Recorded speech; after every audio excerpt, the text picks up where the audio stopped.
Should you get your hopes up for Battlefield 1? I'm not sure, and honestly, I'm not sure if you should either. I imagine Battlefield 1 to be like having a kid, where you really hope you get a girl, but you get a boy instead, and it's disappointing, but you're still glad it's there. That's kind of how I feel about it.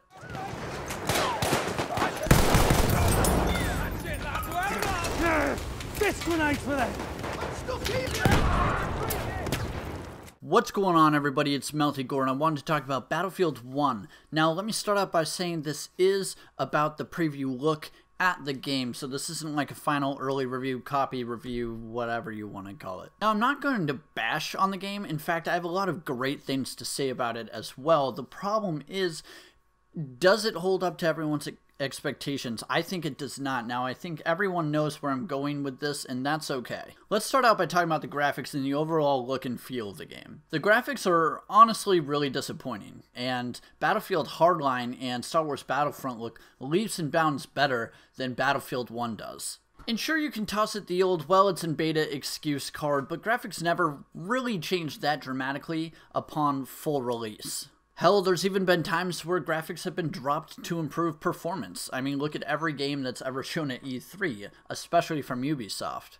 Now, obviously, this isn't a Ubisoft title, but that's just an example I'm going with. Now, I don't think that'll be the case with this because it already seems below par with today's gaming quality and standards of what you're used to seeing. Now, if you guys remember Battlefield 1942, which was a digital-only Battlefield game for Xbox 360, PS3, and PC, that game was awesome, in my opinion, and honestly, I had more fun playing 1942 than I think with Battlefield 1, and I think that's because my expectations for 1942 were a bit lower because it was a digital-only game. Less time was spent on it. It was like 20 bucks.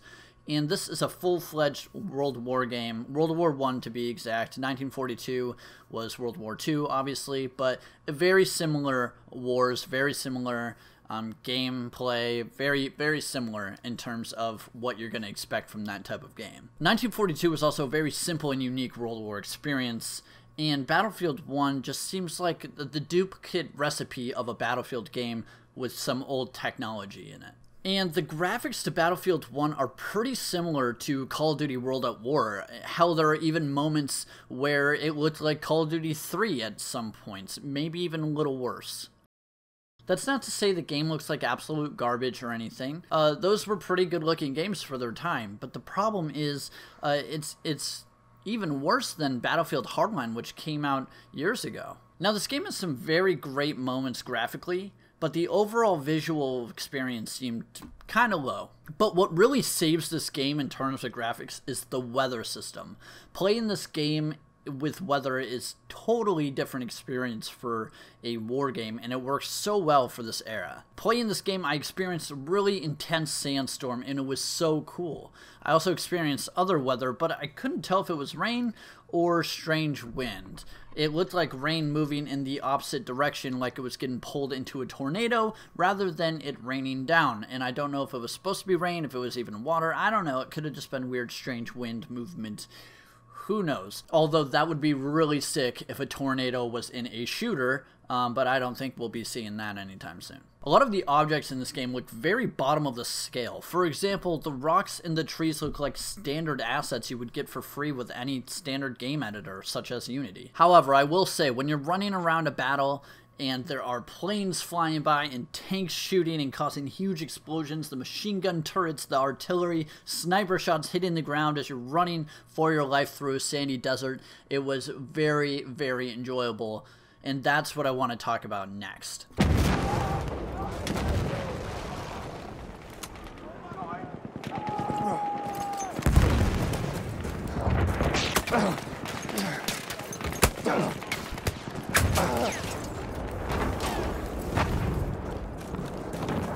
And that is the sound. The sound is amazing. The audio effects are just perfect and spot on. It is extremely accurate based on what I know of World War II history in terms of weapons and in vehicles and all that, and it sounds like you are literally in the middle of World War I, and it's phenomenal. Another really cool thing that they added is the bayonet charge, and I think that it's really cool, especially for the time period. If you sprint and press the melee button, your character will go into this really cool like bayonet charge, and just he'll let out like an angry charging scream, and it just sounds perfect.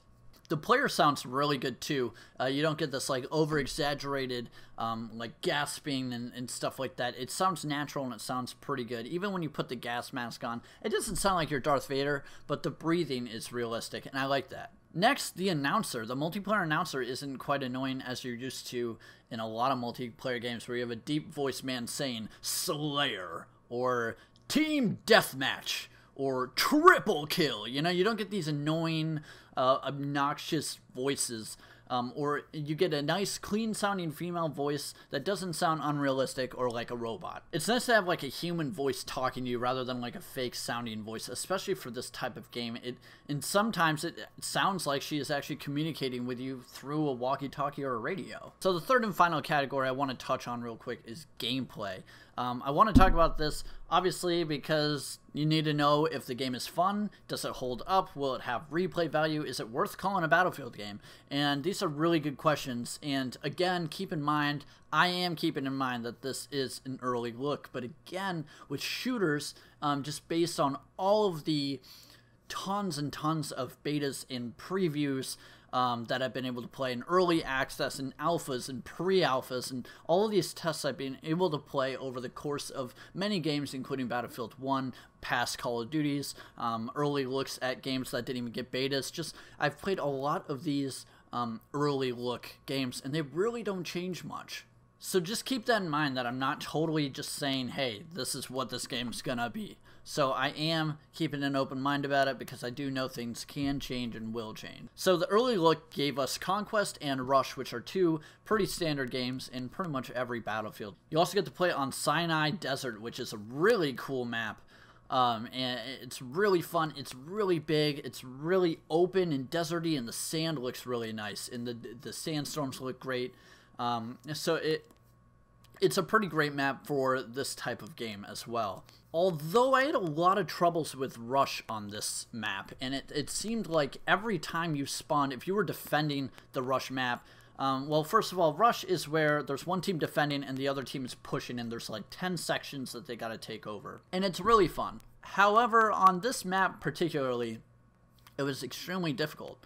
The attackers seem to get an overwhelming amount of vehicles, and the defenders seem to get overwhelmingly trampled, and it seemed that if you're defending, you literally spawn and die all the time, or you spawn, run out, and get blown up by something immediately. There's almost no chance to strategically go anywhere because the map's very open and you spawn very close to the enemies, and they're literally right on top of you the whole time. I spawned and walked one step, blew up from a tank, and it wasn't the best experience on this mode. I played Rush on this mode as a defender multiple times, so it wasn't just a bad match. It was in multiple servers and on the same map, and every time I defended, we got trampled. But we always won. It seemed like the attackers were never able to get that 10th section, so I don't know, it seems like a very scripted thing where it is always the same outcome. And I did play this game quite a few hours.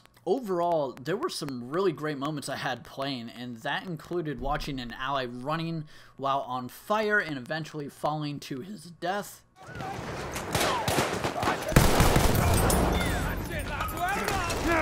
Fist grenades for them! Stealing an enemy's horse.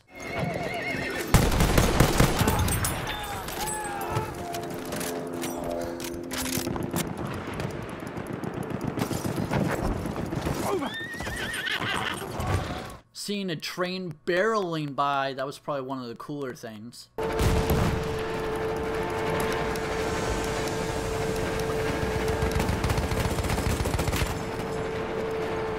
Hell, even getting trampled by a horse was a funny moment.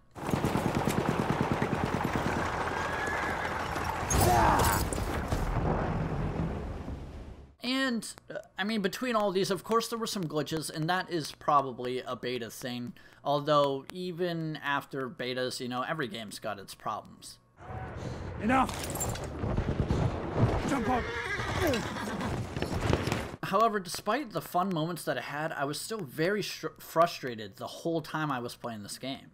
It was very frustrating shooting someone in the chest multiple times using the medic class, and then they had the assault class and just destroyed me. And maybe that's a balancing thing that they're going to fix or whatever, but it seemed like I would shoot and get hit markers on someone, and I would shoot 4, maybe 5 bullets, no joke, and they would not go down. And it seemed like they would just turn and go bam bam, and I was dead, and it was that quick.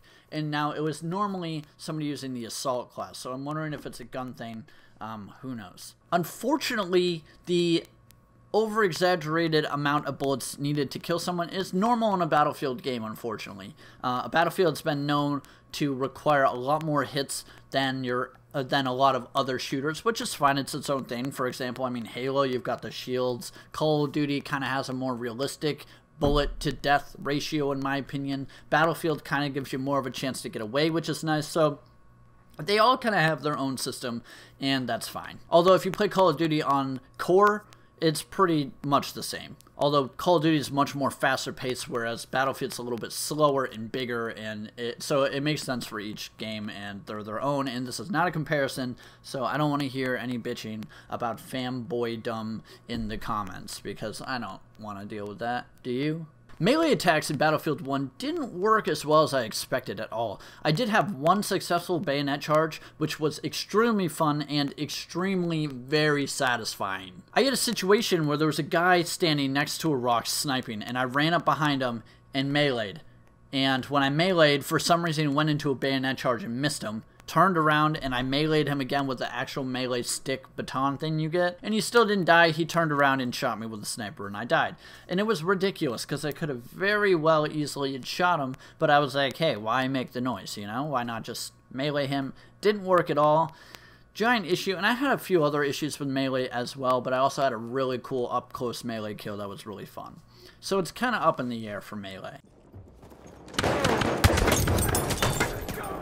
Getting kills in this game is extremely fun, and it is extremely satisfying, but it's nothing new. The old weapons look and work very well, and each class has a good balance as they normally do in Battlefield games. Battlefield games have pretty well-balanced weapons and classes, except for the issue I mentioned earlier between medic and assault. The gas mask in the game is really interesting, but I have a few issues with it. So there will be poison clouds that you need to use to get away from, and, you know, the obvious things you would need to use a gas mask for. However, when you use a gas mask, you can't look down your sights, which is kind of strange to me. Like, obviously, yeah, in real life, you wouldn't be able to use your eyes as you would, but you'd think you could at least aim your pistol, and you can't even do that. It'd be nice if they allowed you to choke your gun a little bit, but you can't at all. You can't even, pushing the button does nothing. It almost makes using the gas mask pointless. I'd much rather deal with the poison and sprint out of it and be able to aim than to use it and run out and get killed without being able to aim at an enemy. I don't know, that's just my opinion. If you hate Battlefield's UI and menu system as much as I do, then don't get your hopes up. It's still the same multi-screen menu with unorganized boxes all over the place, and it's kind of a pain. In the end, it was fun for the hours that I had played it, but I had no itch to run back and play it right away. And again, I know that it's a beta, but in the past, alpha and beta versions of shooters don't change that much, like I said, when the full game releases. If you're a big fan of Battlefield, you will most likely like and defend this game, which is totally fine, I get it.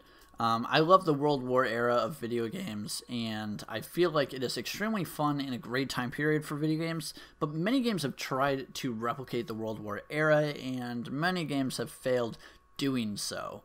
Many games have tried to replicate the World War eras into video games, and many have failed. Call of Duty 2 is probably one of the best ever made for World War era, and a lot of people liked World War, but I think that was because it was the first iteration of the overly popular Zombies mode, and that's why it's known to be one of the better Call of Duties. I'm keeping in mind that this is an early look at the game, but I'm also keeping in mind it most likely won't change too much in its final release. I did enjoy the small amount of time that I played, but I guess that's pretty much all I can say as of now. This didn't turn me away completely from the game, and you can still expect to see me on the battlefield in October. I hope you guys enjoyed this Battlefield 1 beta review, and I hope it answered some of your questions. I hope it helped guide you into the decision process of getting the game or waiting or playing the beta or whatever.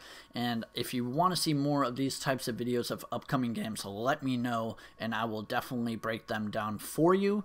If you would like, hit that like button. If you enjoyed this video, smash that thing. That'd be freaking awesome if you did.